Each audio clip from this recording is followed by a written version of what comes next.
Today on EA College Football 25, we will be simulating the entirety of the 2024 season to see who the game predicts wins the national championship, the Heisman Trophy, and what the inaugural 12-team playoff will look like. I always like to do a video like this each year when a new game comes out, and I'm especially curious to see what happens here with the new landscape of college football.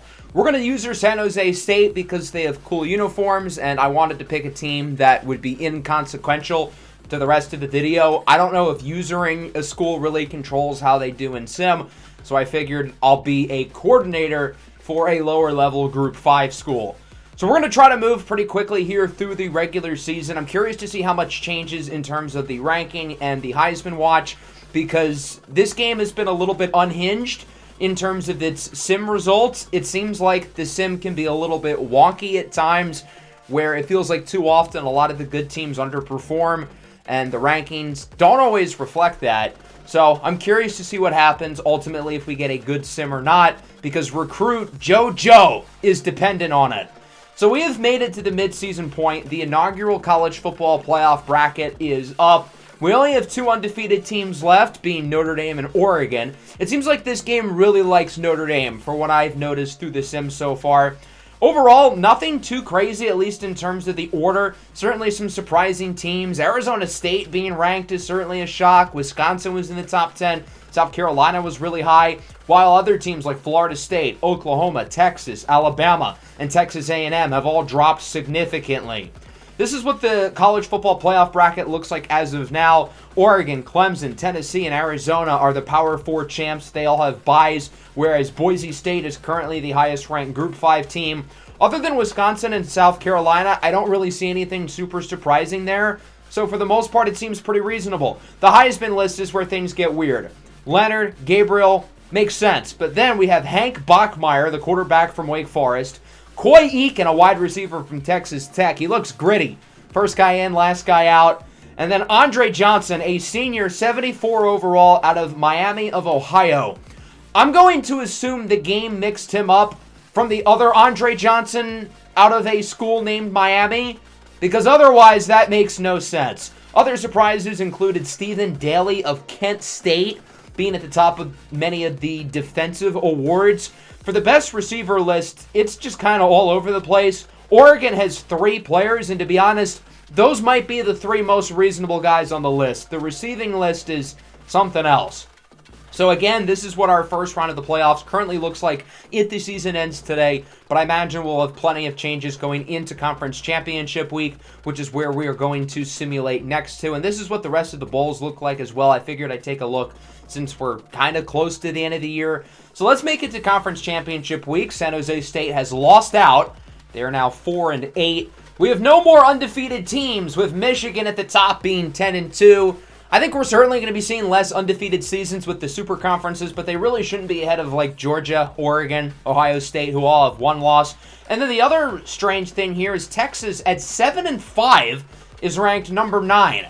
Texas has lost damn near half of their games, yet they will be making the college football playoff because they don't have a conference championship game to worry about. They're pretty much cemented in there for good. This is what all of our conference championship looks like. Of course, the Power 4 games will determine 4 teams who get in, and then the highest-ranked Group 5 team that currently would go to Boise State if they win, then Miami, then Memphis. This is what the bracket looks like as of now. It definitely feels off having a 7-5 team at the 9 slot. Even though they're from the SEC team, there are other 8 and 9 win Power 4 teams who probably should have that spot. But other than that, I don't think there's anything too egregious. As for the Heisman list, it looks a little bit more normal. Seth Hennigan of Memphis has climbed all the way up to number 2, with Gurmy Bernard and Carson Beck also on the list. So we'll simulate through Conference Championship Week. We'll see which of these 4 teams are ultimately able to clinch playoff spots along with a Group 5 rep, as Seth Hennigan of Memphis slides in and steals the Heisman Trophy away from Riley Leonard. This is what our conference championship looks like. Oklahoma State, Georgia, Clemson, and Oregon are all officially in the playoff. Boise State wins their game, so those are the 5 conference champions who get in. And then we've got Ole Miss, Michigan, Notre Dame, Penn State, Texas, Ohio State, and Kansas State making it in as at-large teams. I don't think there's any team here that's really all that surprising. In terms of the teams themselves, I could definitely see that being the combination of 12. The only thing unreasonable here is Texas being as high as they are at 7-5. I will say I'm not really sure there was really anybody who got completely screwed over. I would say Florida and Wake Forest maybe. They went 9-3 in the regular season, lost their conference championships, probably shouldn't be punished for the extra game. So I would say, given that Florida plays in the stronger conference, they probably should have gotten the last spot. So other than that, I don't think there's any major issues. This is what all of the awards look like. A lot for Oregon with Dillon Gabriel. Jordan Burch wins a number of awards defensively. There's Andre Johnson. He wins the best receiver. Again, are we sure they did not get him confused for the other Andre Johnson, who also played at Miami? Some other notable ones here include Seth McLaughlin. He wins the top center, which is ironic with how bad he played in that Rose Bowl last year when he was with Alabama. Here's our stat leaders. Dillon Gabriel leads in yards. In touchdowns, it's Carson Beck, while Gio Lopez leads in interceptions. And keep in mind, these stats can be changed through postseason play, unlike the NFL. The biggest issue I had with the stats is only 4 guys finished the regular season with over 1,000 yards. And again, a lot of these guys in the 900s will climb onto the list with postseason play. But still, 4,000-yard rushers feels way too low. I'm all about running back by committee, but that feels extreme. I think the receiving stats look pretty normal. Andre Johnson with 20 touchdowns. That leads all of college football. And then defensively, I feel like the tackle numbers amongst the top tacklers probably are a little bit low. I know the sack numbers look bad. At first, I was confused. 5 sacks leading the country, but it's only because they're only showing the top tacklers on that list. Jordan Burch actually led with 17. I went through each of the conferences. I think the sack numbers across the board look pretty good, as do the interception numbers. So I don't think those are really to worry about in terms of stats. I think it's just the rushing stats that didn't look too good. Here are the All-American teams. A lot of highly rated players across the board, and then the wide receiver positions are completely all over the place. It looks like receiver is a very scheme-dependent position in this game, as it kind of is in Madden, in my opinion. This is what the bowl schedule looks like. We're certainly going to be spending a majority of our time looking at the 12-team playoff, and that starts with the first round. And the cool thing about these first-round games is they will be played on college campuses of the higher-seeded teams, which I love. I think that's really cool. So it's Ole Miss at Boise State, Notre Dame at Michigan. The Big House is going to be rocking. But they might not be as loud as Penn State, who's hosting Texas. That stadium's going to go berserk. And then Ohio State and Kansas State, the Will Rogers Bowl. So this is what the first round looks like. We've got an upset in Ann Arbor. The defending champs knocked off, despite a solid game from Donovan Edwards on the ground. Riley Leonard, the possible Heisman winner, leads the way. And yes, Notre Dame actually wins a playoff game. I never thought I would see the day.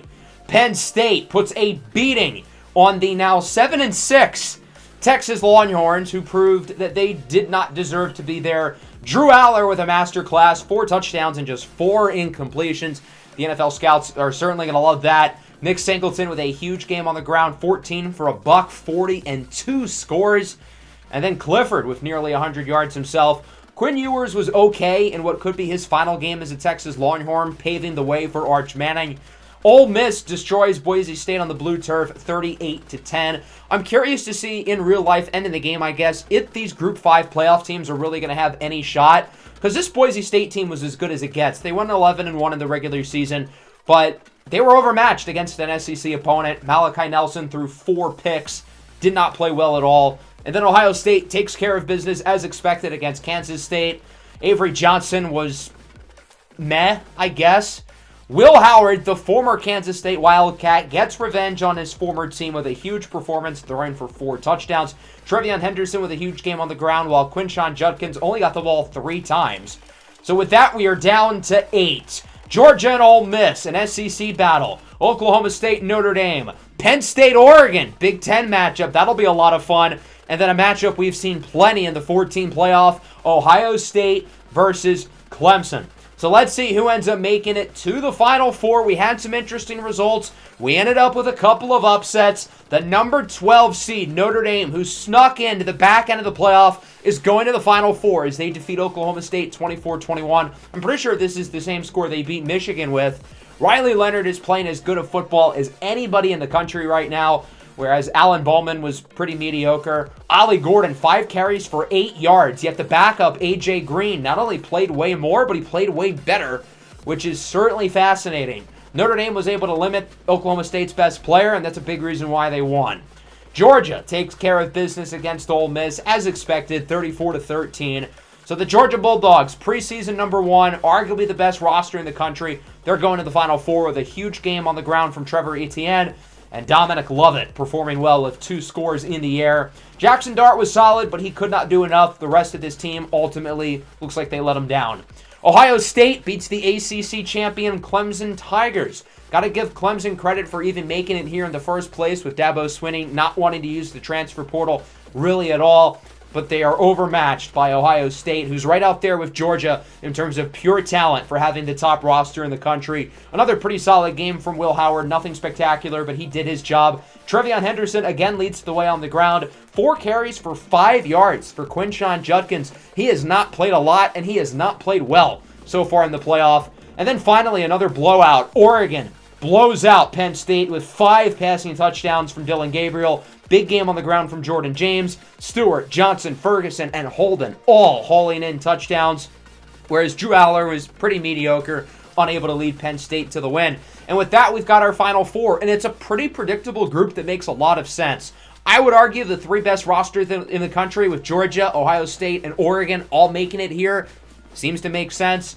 Notre Dame is a little bit of a surprise, but college football is always surprising, and the fact that Notre Dame won 2 playoff games is kind of wild. So we're going to super sim the rest of these games, and if they're close in the 4th quarter, we're going to hop in. That starts with the Orange Bowl here at Hard Rock Stadium. The number 1 seeded Georgia Bulldogs against the number 12 seeded Notre Dame Fighting Irish. You'd think this is a Cinderella story with Notre Dame, but I feel like they were one of the better at-large teams in the playoff to begin with. They probably never should have been the 12 seed. They should have been quite a bit higher. Ultimately getting here by way of a couple of close wins against Michigan and Oklahoma State.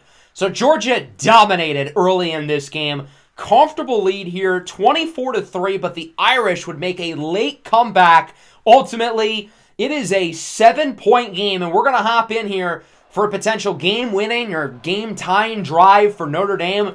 They don't have a lot of time, under 2 minutes left, starting inside the 10.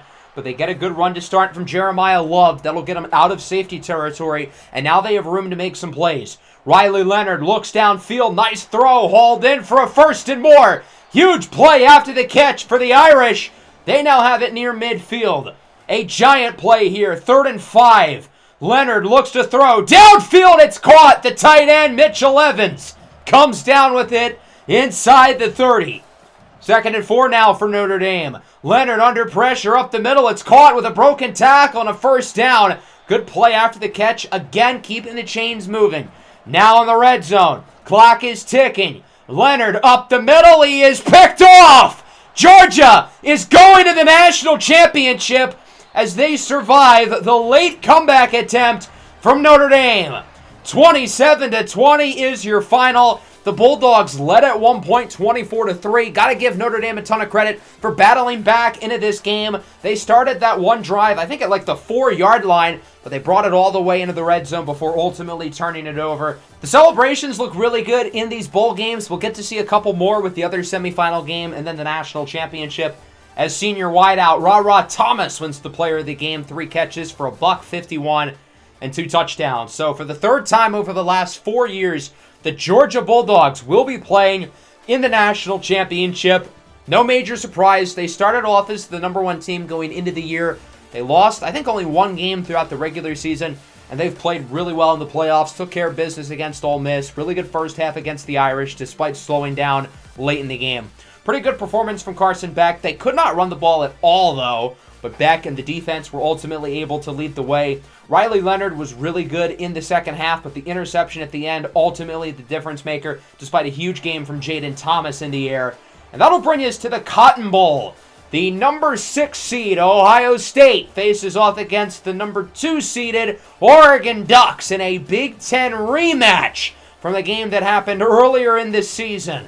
Ohio State comes into the year ranked number 2, and they have lived up to the hype with their new quarterback, Will Howard, whereas the Oregon Ducks, with head coach Dan Lanning, have taken college football by storm over the last couple of years. They finally make it into the playoffs. They blow out Penn State to start, but this is going to be a tougher battle against a really strong Buckeye team. And again, another blowout early. 28-0 lead for Ohio State, but just like the last game, don't count out the comeback. Oregon making it a game where within 7. Do they get the stop on 3rd down? Yes, they do. Judkins loses 3. And the Ducks now, starting at the 20, are a touchdown away from completing what would be an all-time college football comeback. Dillon Gabriel to start the drive. Sends it downfield. He's got college football's leading receiver, Evan Stewart, who brings it past the 40. Oregon looking to move quickly. Time not on their side as they ultimately elect to spike it. They have 0 timeouts remaining along with around 40 seconds as it's now 2nd down from roughly the 43. Gabriel alone in the backfield. Under pressure. Looks to throw it. That ball's out. It's a fumble. And the Buckeyes pick it up. Sonny Styles makes the play. And the Ohio State Buckeyes are headed back to the national championship as they narrowly hold off the Oregon Ducks in the Cotton Bowl, 45-38. Another really good comeback bid that once again falls short. Will Howard, the Kansas State transfer, wins player of the game with an unbelievable performance, 414 yards and 5 touchdowns. Particularly in the first half, he was dominant, ultimately leading the Buckeyes to the win. And with that, we'll be getting a Georgia versus Ohio State national title. It's hard to believe those two teams have never played against each other in the college football playoff, but finally, we'll get that matchup between a pair of heavyweights. Really good comeback in the 4th quarter from Oregon, but ultimately, the Ducks come up short despite another great game from Dillon Gabriel, capping off an incredible senior season. Jordan James was pretty solid on the ground. Evan Stewart was brilliant again. He would likely be a top 10 pick in this scenario with how good he played throughout the year. Will Howard was tremendous, throwing just 5 incompletions, dotting up the defense. This time it was Quinshon Judkins who had a huge game. Trevion Henderson got hurt. Judkins comes in. He plays marvelously. Emeka Ibuka as well with a huge game for the Buckeyes, but they did lose their top freshman receiver, Jeremiah Smith. So with that, it's Georgia and Ohio State for the College Football National Championship. And with all the chaos we've had in this video and all the chaos we can expect with the new conferences and the 12-team playoff, ultimately our national championship is between the preseason number 1 and the preseason number 2. This is chalk. We did not get chaos, which isn't necessarily a bad thing per se. We get, in my opinion, the 2 best rosters in the country battling it out. Georgia looking for their 3rd title in 4 years, whereas the Ohio State Buckeyes look for their 1st title since the inaugural season of the college football playoff. And it would be fitting if Ohio State won this, since they won the first championship with the 4-team playoff. So now would they win the first 12-team playoff? Again, it would be kind of storybook-esque. So we'll simulate through the game. This time we did not have an early blowout. It was certainly a defensive battle to start. Both teams would get some offense going late in the first half, and it looks like the Buckeyes have kind of taken a little bit of control. They're up 24-20, but Georgia has it in the red zone. We're going to hop in. 4th and 3, the biggest play of this season. Up to this point, if Georgia doesn't get it, they are in trouble. Carson Beck looks to throw it. He goes short. It's caught, and they don't get it! A huge tackle for Ohio State as Dominic Lovett is shy of the 1st down marker. Ohio State looking to chew clock. Judkins starts with a gain of 6. That'll make it a 2nd down. Can they get the 1st? Not quite. Judkins gets 2. We're going to hop in. Now on 3rd and 2. A 1st down essentially wins Ohio State the national title. Can they finish it off right here on 3rd and 2 for the game? Howard's going to look to keep it himself, and he will get it. 1st down for Ohio State. And while it's not officially over per se, Georgia's in a lot of trouble. They're not looking good. I think we're going to watch the rest of the way through just to see if Georgia can pull off the miracle. Another 1st down basically ends this for good. We'll start here with a 1st and 10 from the 25. Quinshon Judkins gets around 4. He's now at 69 yards on the day. Nice. And Georgia ultimately burns their 3rd and final timeout. 2nd and 6 now. Back to Judkins to the right side. He gets around 2. So Georgia holds him there, and that'll make it a 3rd down and roughly 4. If you're Ohio State, I don't think about throwing the ball. Stick with the run. If nothing else, make that clock bleed to where Georgia might have time for one more play. Judkins does not get back to the original line of scrimmage. He might have lost a yard. So Ohio State's going to punt it, and Georgia will get maybe 1 or 2 plays to potentially win the game. Certainly not going to have much time, as the punt will land just inside the 20. Pretty solid return to the 30. And now this is it. 9 seconds left. Carson Beck basically has to throw up a Hail Mary for the win. Does he have the arm strength to get it there? Let's see. On 1st down, Beck under pressure. He's sacked. Won't even get to throw the ball. Clock is ticking, and this game is over. The Ohio State Buckeyes have won the 2025 College Football National Championship as the 6th seed, running the table through Kansas State, Clemson, Oregon, and Georgia to finish things off with a 24-20 win. More of a defensive battle compared to some of the other games we've seen, which makes sense given how good these two defenses are. Ultimately, Ryan Day gets to kiss the trophy. I know that looks nothing like Ryan Day, but we're going to roll with it. Some might say that Ryan Day was born on 3rd, and maybe that's true, but it looks like he just stole home plate. Will Howard wins the player of the game. His passing numbers don't look all that spectacular. 119 yards in the air with 2 touchdowns. He did have a good game on the ground, roughly 78 yards and another score on really good efficiency. So that's ultimately why he did win the game's MVP, and thus I would assume the college football playoff MVP, given how good he was in the other games, especially the semifinal win over Oregon. So there they are, holding the trophy and celebrating the inaugural 12-team playoff. Overall, I feel like we had a really realistic playoff. I could certainly see all these matchups playing out. An Ohio State-Georgia national championship almost feels too chalky, but I guess you can't go wrong with the top 2 teams coming into the year. Carson Beck was pretty solid.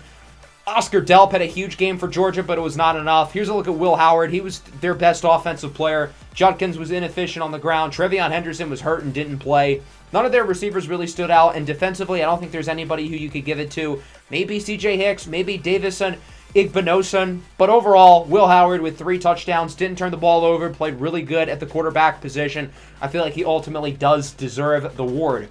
I feel like that's the question with Ohio State. Will they get really good quarterback play this year? If they do, they're certainly capable of taking it all the way and winning the title, but it's unclear how good Will Howard will ultimately be. This is what the final stats look like. 3 guys with over 50 touchdowns, and that's going to happen with Dylan Gabriel and Will Howard playing 16 games. Carson Beck played 15. So I'm curious to see if some of these big-time season and thus career records are going to be more easier broken with the addition of all these games instead of playing 13 or 14 games at most. These guys are playing 16, possibly as many as 17 or 18 when it's all said and done. Again, I know the sacks look wrong. Our final leader was Jordan Burch with 19. Matayo Uyunglele had 14 and a half. If those 2 guys combined for 33 and a half sacks, I'd be a pretty happy Duck fan. That's what our final college football bracket looks like, and that is going to wrap up this video. Let me know what you guys thought of this down below.